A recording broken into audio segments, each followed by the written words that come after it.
മലയാള സിനിമയിൽ വലിയ മാറ്റങ്ങൾ ഉണ്ടായിക്കൊണ്ടിരിക്കും. ഇപ്പോൾ പുതിയതായിട്ട് വരുന്ന കുട്ടികളൊക്കെ വലിയ രീതിയിൽ മലയാള സിനിമയിൽ വലിയ പരീക്ഷണം നടത്തുന്നു. വൻകിട സിനിമകളാണ് ഇപ്പോൾ വരുന്നതൊക്കെ. ഈ അതുപോലെ തന്നെ നമ്മൾ മറ്റു ഭാഷയിലൊക്കെ മൊഴിമാറ്റിയിട്ടൊക്കെ പോകുന്നു. അല്ലാതെ തന്നെ ഇപ്പോൾ മഞ്ഞുമൽ വോയിസ് ഒക്കെ ആണെങ്കിലും മൊഴിമാറ്റാതെ തന്നെ സൂപ്പർ ഹിറ്റ് ആവുന്നു. അത് നമ്മളെപ്പോലെ തന്നെ അത് തമിഴന്മാരും തെലുങ്കന്മാരും ഒക്കെ ആ സിനിമ കാണുകയൊക്കെ ചെയ്യുന്നുണ്ട്. ചന്ദ്രേട്ടൻ എങ്ങനെ ഈ മാറ്റത്തെ വിലയിരുത്തുന്നത്? ഇതിന് സത്യത്തിൽ വിലയിരുത്തുന്നുണ്ട്. നമ്മളുടെ TV വന്നു, ഇപ്പോൾ ഹോം തിയേറ്റർ വന്നു, ഇതൊക്കെ വന്നു കഴിഞ്ഞപ്പോൾ പല സിനിമകളും വീട്ടിലിരുന്ന് കാണാവുന്നതേ ഉള്ളൂ. ഒരു ഫാമിലി ഡ്രാമ ഒക്കെ. അതിനുവേണ്ടി ഇപ്പോൾ ഒരു മാളിൽ പോയി ഒരു സിനിമ കാണാൻ പറഞ്ഞ ഒരു കുടുംബം വന്നാൽ മിനിമം 2000-3000 രൂപ ചിലവാകും. അപ്പോൾ ഒരു ഹോം തിയേറ്റർ വീട്ടിലുണ്ടാക്കിയാൽ അതിൻ്റെ ആവശ്യമില്ല. കാർ എടുക്കണ്ട, പാർക്കിംഗ് സ്പേസ് നോക്കണ്ട, വീട്ടിലിരുന്ന് സുഖമായി ലാവിഷായിരുന്ന പടം കാണാം, സമയമുള്ളപ്പോൾ കാണാം, എപ്പോൾ ഇഷ്ടമുള്ളപ്പോൾ കാണാം. അങ്ങനെ വന്നു കഴിയുമ്പോൾ ഈ ചെറിയ സിനിമകളൊക്കെ വീട്ടിലിരുന്ന് കണ്ടാൽ മതി എന്നുള്ളതാണ്. അപ്പോൾ സിനിമ ഒരു ഗ്രൈഞ്ചർ വലിയ ഇംഗ്ലീഷിൽ പോലും മൾട്ടി സ്റ്റാറുകൾ ഇട്ടിട്ടാണ് ഇംഗ്ലീഷിൽ പടങ്ങൾ ചെയ്യുന്നത്. അപ്പോൾ അതുപോലെ വന്നാൽ മാത്രമേ നമ്മുടെ സിനിമയ്ക്ക് ഇവിടെ ആൾക്കാർ വരുള്ളൂ. തിയേറ്ററിൽ നിന്ന് നില വന്നു. ഇപ്പം നിങ്ങൾ പറഞ്ഞ ഓഡിയോ സിനിമകളൊക്കെ അതുപോലെയാണ്, വലിയ ഗ്രൈഞ്ചറാണ്. അത് ചെറിയൊരു ഫാമിലി സെന്റിമെന്റ്സ് ഇല്ല, അതൊക്കെ വീട്ടിൽ നിന്ന് കാണുന്ന ചെറിയ സിനിമകളായി മാറി. അങ്ങനെ വന്നു കഴിഞ്ഞപ്പോൾ എല്ലാവരും മേക്കിംഗ് സ്റ്റൈലും മാറി. അപ്പോൾ മലയാളത്തിൽ മാത്രം നടന്മാരെ ഇട്ടാൽ പോരാന്നായി, എല്ലാ ലാംഗ്വേജിലും വന്നാലേ ബിസിനസ് ആവുള്ളൂ എന്നായി. പിന്നെ ഇപ്പോൾ ഡബിങ്ങിൻ്റെ രീതി മാറി. ഒരു ഭാഷ ഷൂട്ട് ചെയ്ത് കൊടുത്തു കഴിഞ്ഞാൽ അവർക്ക് വളരെ ഈസി ആയിട്ട് അത് മൊഴിമാറ്റം ചെയ്യാൻ സാധിക്കുന്നു.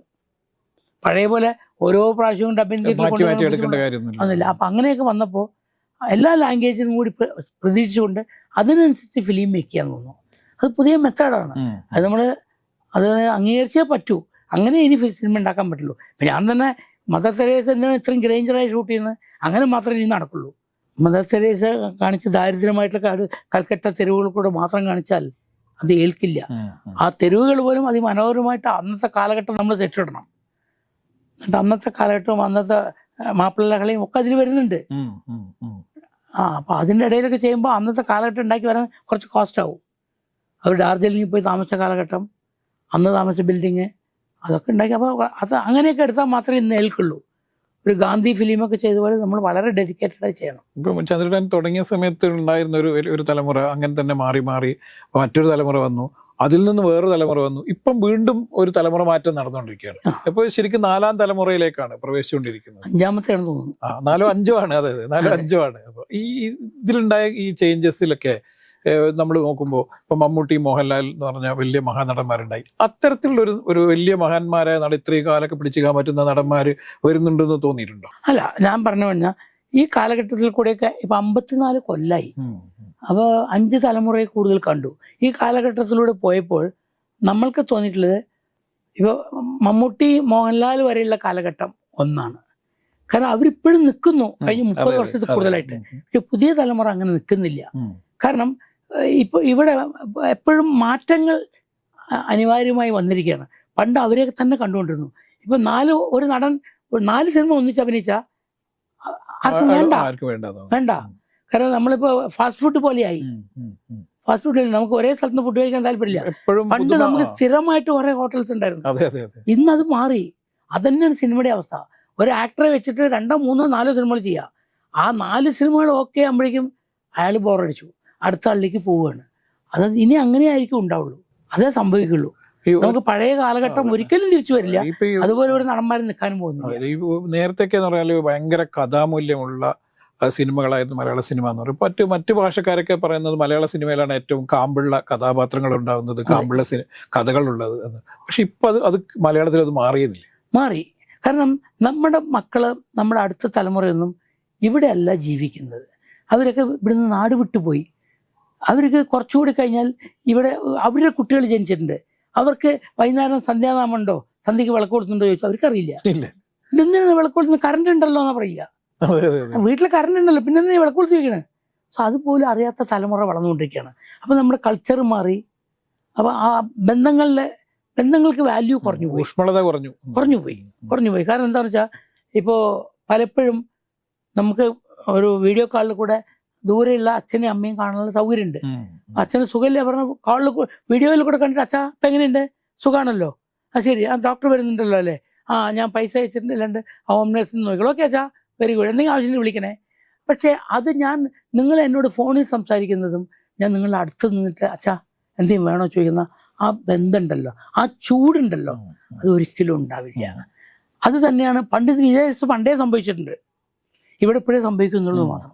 കാരണം അവിടെ ഞാൻ ഈ മധുസാറിൻ്റെ ഉദയം പടിഞ്ഞാറ് വർക്ക് ചെയ്യാൻ വേണ്ടിയിട്ട് 82, 83 അപ്പോൾ ഞാൻ അമേരിക്കയിൽ പോയപ്പോൾ ഞങ്ങൾ താമസിക്കുന്ന ഹോട്ടലിൽ നമ്മൾ തുണിയൊക്കെ വാഷ് ചെയ്യണമെങ്കിൽ താഴെ പോകണം. താഴെ പോയി അവിടെ കുറേ വാഷിംഗ് മെഷീൻസ് ഉണ്ട്. നമ്മൾ കൊണ്ടിട്ട് എത്ര തുണിയാണോ നമ്പർ ഇട്ടിട്ട് അതിന് കോയിൻ അത്ര പേട്ടണം പറയും, ഇട്ട് കഴിഞ്ഞാൽ അതിനുള്ള സോപ്പും ഇതും വരും, വാഷിംഗ് മെഷീനിൽ വരും, അത് വാഷാവും. വാഷ് ചെയ്ത് കഴിഞ്ഞാൽ റെഡി ആയി കഴിഞ്ഞാൽ അവിടെ ഒരു ആളുണ്ട്, അയാൾ വന്ന് അത് ആ നമ്പർ ടോക്കൺ ഇട്ടിട്ട് കെട്ടി അവിടെ എടുത്ത് വയ്ക്കും. നമ്മൾ എപ്പോഴാச்சுം പോകുമ്പോൾ എടുത്താൽ മതി. അതാണ് സിസ്റ്റം. അപ്പം ഞാൻ ഇതുപോലെ വാഷിംഗ് മെഷീനിൽ ഇട്ടിട്ട് പോയി വൈകുന്നേരം അത് എടുക്കാനായിട്ട് പോകുമ്പോൾ ഒരു വയസ്സായ ആളിരുന്ന് പാക്ക് ചെയ്തുകൊണ്ടിരിക്കണം. അപ്പോൾ അയാൾ എന്നെ കണ്ടപ്പോൾ ഒരു നീഗ്രോ ആണ്. സംസാരിച്ചപ്പോൾ എനിക്ക് ഇപ്പോഴും അതിന് പ്രസക്തി ഉണ്ടെന്ന് പറയാൻ കാരണം, സംസാരിച്ച അയാൾ പറഞ്ഞു, ഹലോ നിങ്ങളൊക്കെ എന്തിനാ എല്ലാവരുടെയും ഡ്രസ്സ് നിങ്ങൾ കൊണ്ടുവരുന്നത്, അവരവരുടെ ഡ്രസ്സ് കൊണ്ടുവന്നാൽ പോരെ, ഞങ്ങൾ അങ്ങനെയല്ല, ഞങ്ങളൊക്കെ ഒന്നിച്ച് വന്നതല്ലേ, എന്നാലും നിങ്ങൾ വേറെ വേറെ ഫാമിലി അല്ലേ, നിങ്ങൾ എന്തിനാ ഇതൊക്കെ ഒന്നിച്ച് കൊണ്ടുവരുന്നത്, ഞാൻ ഒന്നിച്ച് പെറുക്കി കൊണ്ടുപോയി, അല്ലെങ്കിൽ നിങ്ങളുടെ ഡ്രസ്സ് മാത്രം കൊണ്ടുവന്നാൽ പോരെ, എന്തിനാ. അപ്പോഴേ മനസ്സിലായി നമ്മളവരും തമ്മിലുള്ള വ്യത്യാസം. അത് കഴിഞ്ഞ് 2 മിനിറ്റ് കഴിയുമ്പോൾ പുള്ളിക്ക് ഒരു ഫോൺ വന്നു. പുള്ളി ഓടിപ്പോയി ഫോൺ എടുത്തിട്ട് സംസാരിച്ചിട്ട്, hello son how are you എന്നൊക്കെ ചോദിച്ചിട്ട്, when I can meet you എന്നൊക്കെ ചോദിക്കുന്നുണ്ട്. അപ്പോൾ ചോദിക്കുമ്പോൾ ആ മകൻ അച്ഛനോട് പറയുന്നു, സോറി ക്രിസ്മസിന് കാണാൻ പറ്റില്ല, ഞാൻ ഓൾറെഡി എൻഗേജഡാണ്. What about new year, very sorry daddy, എനിക്ക് പറ്റില്ല. പിന്നെ എപ്പോൾ പറ്റും പറയുന്നു. അപ്പോൾ ഡാഡി ഒന്ന് ചെയ്യൂ, March 18 കാണാം.